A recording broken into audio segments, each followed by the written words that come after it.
सवाल यही कि क्या अजीत पवार के इस्तीफे के मुद्दे पर अब दोनों जो सबसे बड़े नेता हैं एनसीपी के वो आमने सामने है। सवाल यही कि क्या दरार की स्थिति पैदा हो गई है एनसीपी में अजीत पवार के इस्तीफे के मुद्दे पर। सवाल यही कि अब आगे क्या होगा। शरद पवार और प्रफुल्ल पटेल एक तरफ कह रहे हैं कि उन्हें स्वीकृति है अजीत पवार के इस्तीफे पर, और ये भी कहना है प्रफुल्ल पटेल का कि मुख्यमंत्री इस्तीफा स्वीकार करें। लेकिन विधायक दल की बैठक के बाद विधायकों ने ये राय जाहिर की है कि अजीत पवार का इस्तीफा वापस हो। अब ऐसे में आगे क्या होगा।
तो ये जो तमाम नारेबाजी आप सुन रहे थे, ये नारेबाजी ऐसे समर्थक कर रहे हैं जो अजीत पवार के साथ खड़े हैं। दूसरी तरफ शरद पवार और प्रफुल्ल पटेल ये कहते हैं कि इस्तीफा दे रहे हैं अगर अजीत पवार तो इस्तीफा स्वीकार करें महाराष्ट्र के मुख्यमंत्री। ऐसे में सवाल यही कि क्या खुलकर मतभेद सामने आ रहे हैं। सीधे रुक करते हैं आदित्य अमन, हमारे सहयोगी इस वक्त हमारे साथ सीधे मुंबई से जुड़ रहे हैं, और अगर मैं सही हूं तो आप इस वक्त अजीत पवार के घर के बाहर मौजूद हैं। आदित्य, सवाल ये कि अजीत पवार के मुद्दे पर क्या दरार साफ है अब एनसीपी में। जी हाँ अंजना, बिल्कुल पूरी तरीके से अगर मैं कहूं तो इसको ये कहा जाएगा कि शिकारी जो शिकार करने चला था अब वो कहीं ना कहीं खुद शिकार होने की कगार पे पहुंच गया है। कहीं ना कहीं जब अजीत पवार ने शुरुआत की थी तो वो कांग्रेस पे निशाना साधना चाहते थे, कहीं ना कहीं अपने जो केसेस हैं उनके ऊपर अपना एक मोरल ग्राउंड पे अपनी एक फिगर बनाना चाहते थे, अपने आप को कितने पानी में है ये टटोलना चाहते थे। लेकिन अब सुबह से हमने देखा जिस तरीके से घटनाक्रम बढ़ता चला गया, हमने देखा कि अजीत पवार के जो समर्थक हैं, जो निर्दलीय विधायक हैं, जो एमएलसी हैं, वो लगातार उनके सपोर्ट में आते रहे और लगातार उनका जो स्वर है वो प्रखर होता चला गया, बढ़ता चला गया। अब इस कगार पे, इस मोड़ पे ये पूरा मामला आ गया है कि ये मामला junior Pawar versus senior Pawar हो गया है। क्योंकि आज भी हमने देखा प्रफुल्ल पटेल ने जब बात की तो उन्होंने सीधा सीधा कहा कि ये उनका डिसीजन है, मोरल ग्राउंड पे डिसीजन है, सीएम के पास लेटर पड़ा है और सीएम को इसे आगे बढ़ा देना चाहिए। यानी कहीं ना कहीं ये कोशिश साफ नजर आ रही है एनसीपी में कि अजीत पवार को अब थोड़े दिन के लिए किनारे पर बैठना पड़ेगा। बिल्कुल, लेकिन ये महत्वपूर्ण होगा आदित्य, क्योंकि ये इतना आसान भी नहीं है। जिस तरह का दबदबा महाराष्ट्र की राजनीति में अजीत पवार का है, बहुत आसानी से नहीं मानने वाले हैं। 2008-2009 में कैसे विधायकों ने हंगामा किया, जिसके बाद दबाव में आकर मुख्यमंत्री माफ कीजिएगा उप मुख्यमंत्री बनाना पड़ा था शरद पवार को उन्हें, ये भी साफ है। यानी बहुत आसानी से वो और उनके जो समर्थक है वो नहीं सब कुछ बर्दाश्त करने वाले। देखिए, इसके पीछे यह भी कहा जा रहा है सूत्रों के हवाले से कि ये जो पूरी थ्योरी है ये सिर्फ और सिर्फ अभी दबाव बनाने के लेवल पे चल रही है, क्योंकि अजीत पवार खुद भी ये नहीं चाहेंगे कि जिस मोरल ग्राउंड पे उन्होंने इस्तीफा दिया है उस जगह पे आकर के वो अपने इस्तीफे को वापस लें, क्योंकि उनकी छवि इससे पूरी तरीके से बिगड़ती है या खराब होती है। साथ में एनसीपी के लिए ये एक बड़ी गले की हड्डी है कि अब अजीत पवार की जगह किसी और को लाके क्या बिठा सकते हैं, क्या दूसरे जो सीनियर लीडर हैं, सेकेंड लाइन जो उनकी महाराष्ट्र में है, वो इस चीज को एक्सेप्ट करने को तैयार है। इसीलिए आज प्रफुल्ल पटेल ने खुलेआम कहा कि हो सकता है कि हम इस चीज पे निगोशिएट करें कि महाराष्ट्र में कोई डिप्टी सीएम नहीं होगा। यानी ये जो मुश्किल जरूर है, लेकिन जब शरद पवार खुद शुक्रवार को, जैसा उन्होंने कहा है, मुंबई पहुंचेंगे, उसके बाद जो मीटिंग होगी और शरद पवार का फैसला ही अंतिम माना जाएगा। क्योंकि एनसीपी में अगर शरद पवार के बयान के बाद, अभी तक जो बयान शरद पवार ने दिया है उसमें सिर्फ और सिर्फ ये कहा है कि सरकार को गिरने नहीं देंगे, सरकार को खतरा नहीं होगा, और दूसरी तरफ जो एनसीपी के लोग हैं वो भी इस चीज पर कायम है, वो कह रहे हैं हम आउटसाइड सपोर्ट करेंगे। और जो सिर्फ और सिर्फ जो लामबंदी हो रही है वो अजीत पवार के जो समर्थक हैं वो अभी लामबंदी कर रहे हैं, लेकिन जब खुद शरद पवार यहां पहुंचेंगे, मीटिंग में होंगे, तो शायद ये लामबंदी टूट जाए और अजीत पवार को ही इसका खामियाजा भुगतना पड़ेगा। जी बिल्कुल। आदित्य अमन हमारे सहयोगी बने रहिए, आप हमारे साथ, आपसे आगे भी बातचीत करते रहेंगे। इस बीच आपको सुनाते हैं, अगर आदित्य इस वक्त कोई मुस्कुरा रहा होगा तो कांग्रेस के नेता, क्योंकि इस पूरे बवाल में सबसे ज्यादा शायद उन्हें खुशी। आपके पास लौटूंगी मैं। इस बीच अपने दर्शकों को सुनाते हैं अंबिका सोनी, कांग्रेस पार्टी की नेता, क्या कह रही है इस पूरे बवाल पर। Mr. Sharad Pawar spoke loud and clear on so many channels yesterday that he is the boss, and he is saying that there is going to be no threat to any government in the state or in the center. He has talked about not accepting any resignation. So we would go by what Mr. Pawar says. तो सवाल यह है कि शरद पवार क्या करेंगे। शरद पवार फिलहाल इस पूरी सियासी गहमागहमी से दूर हैं, वो मुंबई में मौजूद नहीं है, उनका इंतजार हो रहा है। और आदित्य, इसके साथ ही उठता हुआ ये सवाल कि कांग्रेस पार्टी इस वक्त बहुत आश्वस्त है, क्योंकि शरद पवार, और हमने देखा भी विधायक दल की बैठक के बाद उन्होंने कहा कि विधायक की राय जरूर दे रहे हैं, लेकिन अंतिम बात वही होगी जो शरद पवार कहेंगे।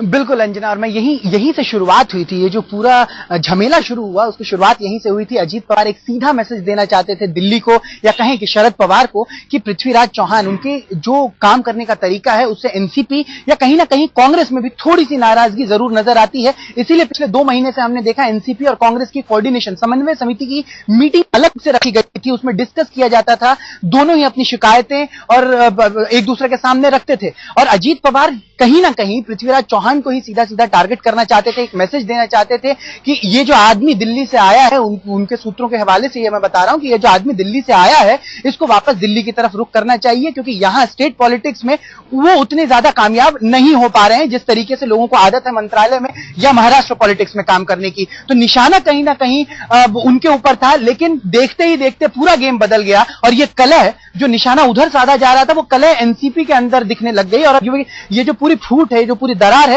वो खुल के सामने आ रही है। तो कांग्रेस पूरी तरीके से आश्वस्त होगी, क्योंकि पहले कांग्रेस इस चीज पे जरूर थोड़ी सी परेशान थी कि इस मोड़ पे आके कहीं उन्हें झुकना ना पड़े और कहीं पृथ्वीराज चौहान चेंज ना हो या बड़ा रिशफल ना देखने को मिले कैबिनेट में। लेकिन अब चूंकि एनसीपी के अंदर ये कलह चल रही है तो कांग्रेस सबसे ज्यादा खुश और आश्वस्त नजर आ रही है। बिल्कुल आदित्य, और सबसे बड़ा सवाल अब यही है कि ये जो कला है एनसीपी में वो कहां तक जाएगी।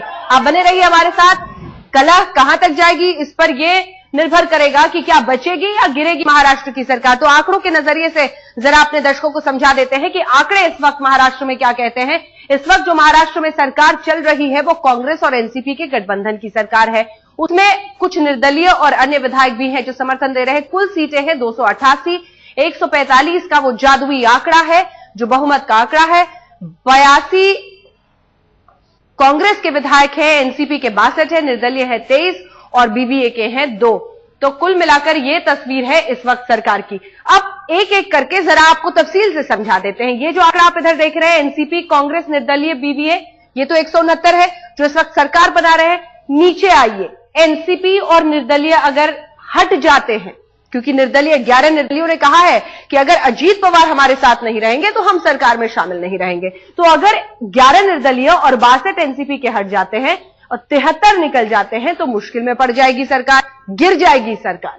कांग्रेस, निर्दलीय और बीबीए मिलकर सिर्फ 96 पर पहुंचते हैं, 145 के जादुई आंकड़े से बहुत दूर। यानी एनसीपी जरूरी है, एनसीपी के बिना महाराष्ट्र में कांग्रेस की सरकार नहीं चलेगी। लेकिन सवाल यही है कि अजीत पवार के मुद्दे पर जो तमाम विधायक ये कह रहे हैं कि वो समर्थन वापस ले लेंगे, सरकार में शामिल नहीं रहेंगे, वो क्या शरद पवार के कहने पर मान जाते हैं?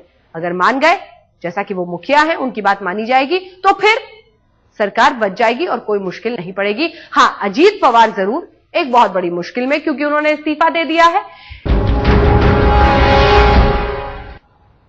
पवार बनाम पवार ये लड़ाई चल रही है।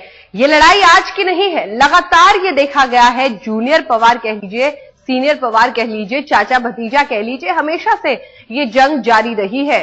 इस परिवार में, एनसीपी में। कांग्रेस से सीधे भिड़ने को तैयार रहते हैं अजीत पवार हर मुद्दे पर। शरद पवार कहते हैं कांग्रेस से सीधे झगड़े के पक्ष में वो नहीं रहते। उनका कहना है कि बातचीत के जरिए रिश्ते को सुलझाने की जरूरत है। अजीत पवार जबरन दिलाया सभी मंत्रियों का इस्तीफा। उन्होंने नहीं चाहते थे कि अजीत के साथ सभी मंत्री इस्तीफा दें। 2008 में उप मुख्यमंत्री बनने के लिए जबरदस्त हंगामा किया था अजीत पवार ने। इन्होंने छगन भुजबल को बनवा दिया था शरद पवार ने उस वक्त। लेकिन ऐसा दबाव, ऐसा विरोध विधायकों से 2009 में कराया कि विधायकों के विरोध पर मानना ही पड़ा, दबाव में आना ही पड़ा शरद पवार को, और अजीत पवार को उप मुख्यमंत्री बनाया गया। तो उप मुख्यमंत्री बनने के बाद से खुद ही अपने फैसले लेने लगे वो, और पार्टी हाईकमान से, शरद पवार से वो बातचीत तक नहीं करते थे। और ये बात तो है ही कि इस बार अपने इस्तीफे के बाद एक बार फिर जो अन्य उनके समर्थक मंत्री हैं उनके साथ मिलकर दबाव एनसीपी के अंदर ही बनाया जा रहा है। पवार बनम पवार ये जंग इस वक्त महाराष्ट्र में है, और सवाल यही है कि आखिर शरद पवार अब इस पूरे मुद्दे पर क्या करते हैं, क्योंकि इसी से तय होगा कि एनसीपी की ये दरार किस हद तक जाएगी और इस कला का आखिरी अंजाम क्यों होगा। क्योंकि अजीत पवार ने इस्तीफा दे दिया है, उनके समर्थन में तमाम ऐसे लोग हैं जो इस वक्त खड़े हैं, कहते हैं उन्हें कैबिनेट में रहना ही होगा, वो अगर सरकार से हटेंगे तो हम भी हट जाएंगे। आइए आपको सुनाते हैं सुप्रिया सुले, बेहद अहम किरदार है, बेहद अहम किरदार है इस पूरी जंग में। इस वक्त एनसीपी से वो सांसद हैं, क्या कह रही हैं वो इस मुद्दे पर।